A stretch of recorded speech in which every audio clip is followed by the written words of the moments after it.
But everybody knew me, either my either my prison name, Iceman, or some knew me from the street as, like the Grim Reaper. And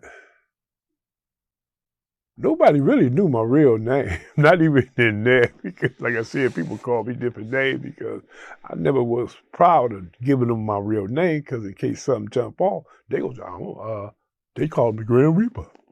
Right. Who, me? Nah, Or they call me Iceman. Nah, I got that from back in Jackson when the guards tried to kill me, because I had stabbed one of them up, and they said, "Man, you ain't got no shame." I said, "I ain't got no shame when you put your hands on me, guard or no guard." He walks up to me, I said, "Lock up."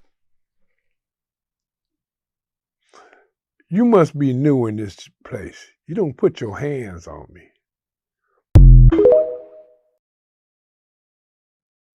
Was that coming from Eternal from the police, or? That came from, well, Gil was the one that was bringing me the 125,000. That's why he said they're going to bring them out through this way. Yeah. That's why they let me get on top of the building. And I said, okay, I can take him out as soon as he pop his head out. They never came out through that way. They went under the tunnel. Oh, that's what got you. And when he sent the cop up there to tell me, I was like, what the hell going on? He said, man, they took him under the tunnel. Why y'all didn't take him out across it? They took him out under the tunnel, something going on, somebody doing some talking somewhere. I'm like, man, I hooked my weapon, put it back in my case, and left the building. I go downstairs, throw it in the car. I go back outside the courthouse, and I'm looking. Okay, they postpone this shit until the next day, but they're going to take him underneath.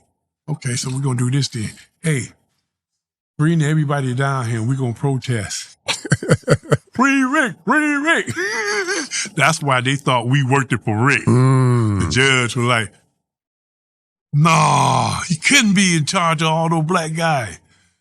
And then when they brought Rick in, we all stood up. When he sat down, we sat down. And the judge was watching all the, what the hell? Do you know those guys? I don't know them. Oh, it's like, okay, yeah, we don't know him, Your Honor. They put us out. We go out. Now, we got Benz, Maserati, we got all every type of expensive cars out there. We got bolos of jewelry on. We got the mink coats and shit, the Sterling. We dressed up. And we already had the signs. We had some girls make up some signs, and we took it in and said, free Rick, free Rick. We don't free Rick, we're going to tear down Detroit. And the police came out, hey, the judge is not buying that shit. They don't give a fuck. They ain't going to let him go. If they let him go, he won't live long. So the judge put it out that he ain't scared of nobody and he gonna do his job. Life without parole. I'm like, oh, God damn. This is a story of ex-Detroit hitman Nate Boone Craft. Born in 1957 in Mississippi, Boone is widely known as one of the most dangerous hitmen in the history of Detroit. Boone was an enforcer for one of the most feared gangs in the history of Detroit, the Best Friends. The feds believe Boone and the Best Friends gang is responsible for 100 to 200 murders in Detroit in the 80s. It is said out of the 100 or 200 murders the Best Friends is responsible for, Nate Boone Craft committed 30 of them. When it comes to Nate Boone Craft, he is something like the Grim Reaper, because when his victims met him, death was near. Boone was born in Mississippi, but would grow up on the east side of Detroit. Boone said growing up on the east side of Detroit was tough because he would witness violence and drug dealing on a daily basis. Boone came from a good household where both of his parents worked jobs, but after seeing his parents come home from work all tired and worn out, Boone said after seeing that, working a job wasn't for him. So by the age of 9, Boone would turn to the streets and start hustling. When Boone turned to the streets, he would start hustling heroin with a man named Charlie. But at the age of 10, Boone and Charlie would fall out. Boone and Charlie fell out because Boone felt like he needed a raise or he was leaving Charlie to start his own thing. But once Boone asked Charlie for a raise, Charlie would tell Boone no, and if he thought thought about leaving him, he was going to beat him up. Boone said after Charlie threatened to beat him up, he decided to kill Charlie. This would become the first killing that Boone did, and he was only 10 years old. Boone said after he killed Charlie, he would bury Charlie in his backyard and take all his drugs out his house. After killing Charlie and taking all his heroin, Boone would decide to start doing his own thing. Sometime later, after Boone messed up all the money from the heroin, Boone would have his first run-in with the police. At the age of 10, Boone was arrested by police after Boone tried to shoot a security guard in the head when the security guard tried to stop him from robbing the store. Since Boone was only 10 years old at the time, he would be taken from his mom and sent to a detention center. After spending some time in a detention center, Boone would be sent to a foster home on the outskirts of Michigan. Boone would spend some time in a foster home until he was kicked out. Boone got kicked out the foster home after he was caught having sex with his foster parents' daughter, who was a white girl. After Boone got kicked out the foster home, he would be sent to another detention center. Boone said he stayed in the detention center for a while until he got kicked out of there for hitting a kid in the head with a bat. Boone said he hit the kid in the head with the bat because the kid spit in his food and called him a coward. Once Boone got kicked out of the detention center, he would be sent to a mental health institution. Boone would do 6 months at the mental health institution, but after the doctors realized wasn't nothing wrong with Boone, he was just crazy and didn't care, they would drop him off at the bus station and send him back to Detroit. Once Boone got back to Detroit, he would be homeless because his mom and his siblings had moved. Since Boone was now homeless, he would begin to sleep at bus stops. One day while Boone was sleeping at a bus stop, he would meet an older prostitute who took him back to her house. Once Boone got to the prostitute's house, he decided to go back to sleep to get some rest.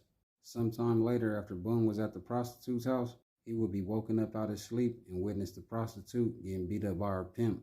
Boone said after he woke up and witnessed the prostitute getting beat up by her pimp, he would try to save the prostitute by stopping her pimp from beating her up. But once Boone got up to try to help the prostitute, her pimp was slapping. Boone said after he got slapped by the pimp, he would leave the prostitute's house to go call his friend. Boone said once he got in touch with his friend, he would tell his friend to bring a gun. Sometime later, after Boone's friend came with the gun, Boone would see the pimp again sometime later and walked up on him and killed him. This would become Boone's second body before the age of 18. Some years later, after Boone turned 18, he would join the army. Don't call me scary. I'm not scary. I'm a nice guy.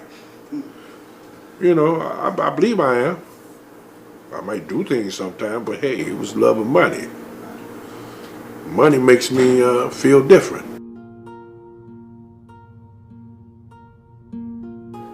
Maserati Rick was a pretty cool guy. I liked him. He was mellow, down to earth. He was friendly to anyone and anybody. He wasn't out there to hurt nobody, but he didn't want to be hurt. He would help anybody that asked for help. One of his friends said something, pissed me off, and he tried to step in and calm things down. But like I told him, you don't step up for no one unless you're willing to accept the ass whooping that he's finna get. And he told, what you talking about? I said, you need to look behind you. Two of my friends was back there with their hands underneath the coat. I was like, yeah. I said, man, we don't want no trouble. It can't be no trouble. That fool right there didn't know how to speak when he accidentally bumped into me. So, well, man, you must all know who I am.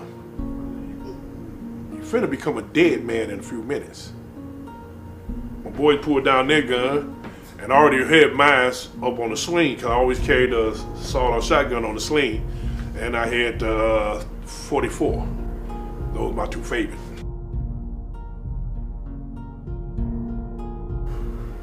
But that's only when they had the control of his boys. So basically I stepped into him real quick, flung him around, put the knife to his throat. And I said, now, that's how quick you would have been dead if I wanted you dead immediately, because I like to use a knife. He said, man, Dennis, man, we can work together if you just give me time to speak with you. After about 5 minutes of us talking about bullshit like that, he decided to speak with me. Well, I decided to speak with him. We went and got into his Benz and we sat there and talked for a few minutes. I said, no, man, this is too crowded for me. You know, I'm tall and, you know, I'm 220 pounds at the time. So, you know, little Benz that he had was small for me. I like small vehicles. I hit my Cadillac at the time.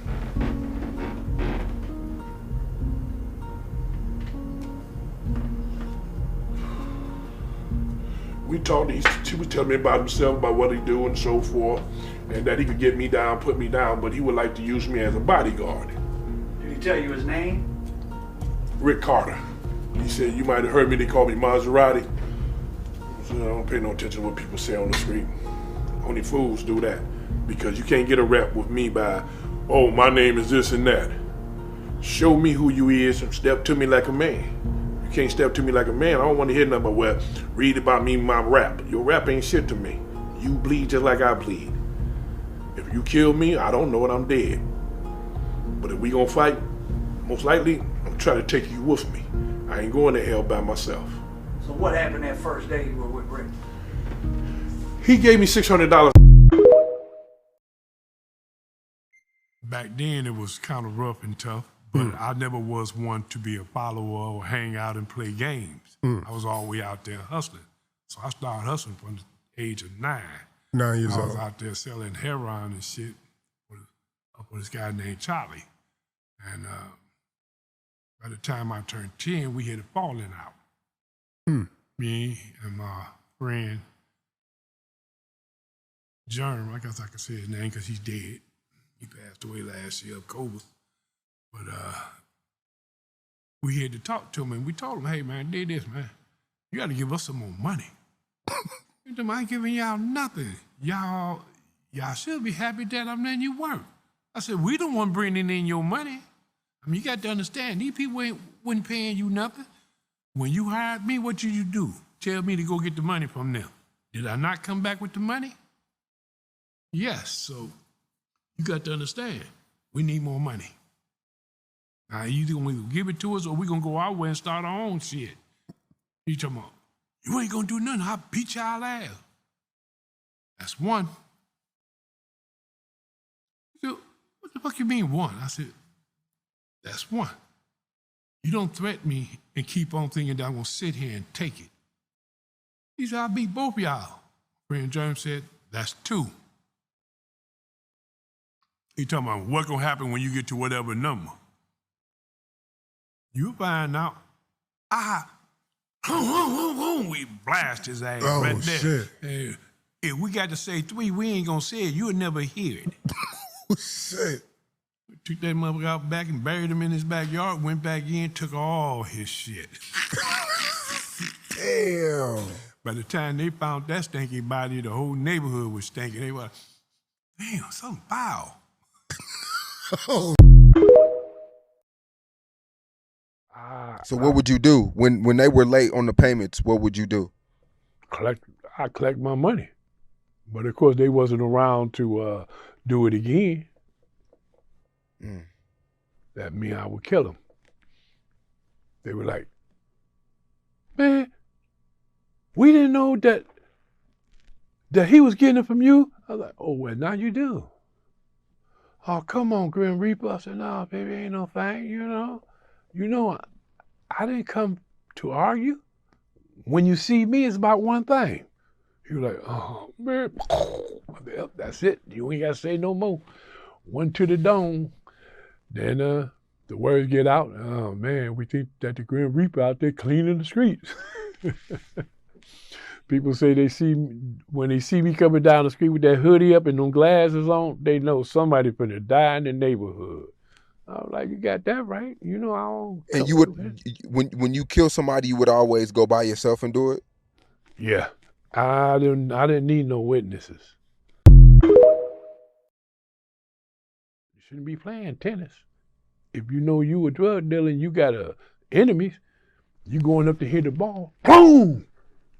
That's the end of you.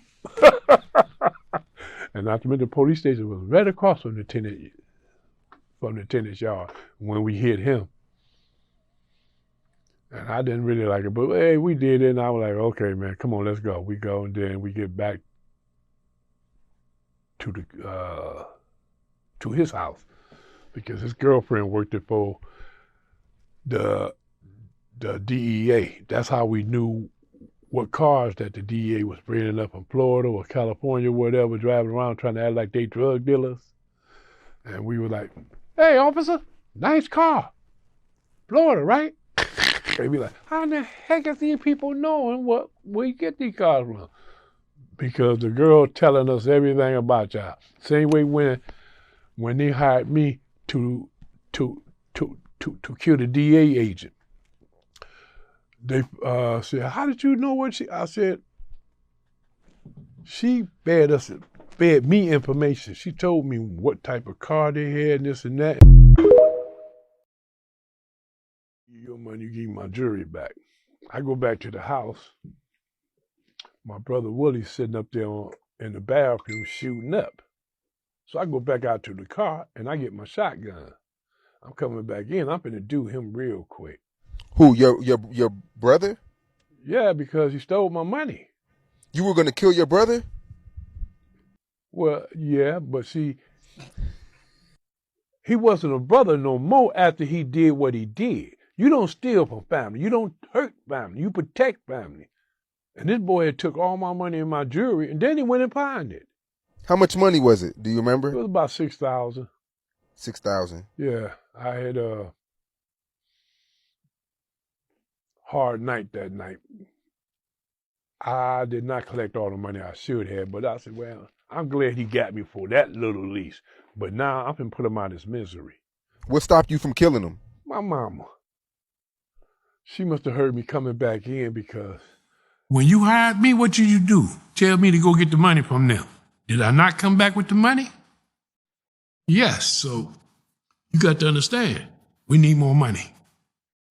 Now, either going to give it to us or we're going to go our way and start our own shit. You talking about, you ain't going to do nothing, I'll beat y'all ass. That's one. So, what the fuck you mean one? I said, that's one. You don't threaten me and keep on thinking that I'm going to sit here and take it. He said, I'll beat both of y'all. Friend James said, that's two. He talking about what's going to happen when you get to whatever number. You find out. We blast his ass right there. Shit. If we got to say three, we ain't going to say it. You'll never hear it. Oh, shit. Took that motherfucker out back and buried him in his backyard, went back in, took all his shit. Damn. By the time they found that stinky body, the whole neighborhood was stinking. They were, damn, something foul. Oh, shit. So, I started at 10, start pushing that until I ran out of it that he had, and then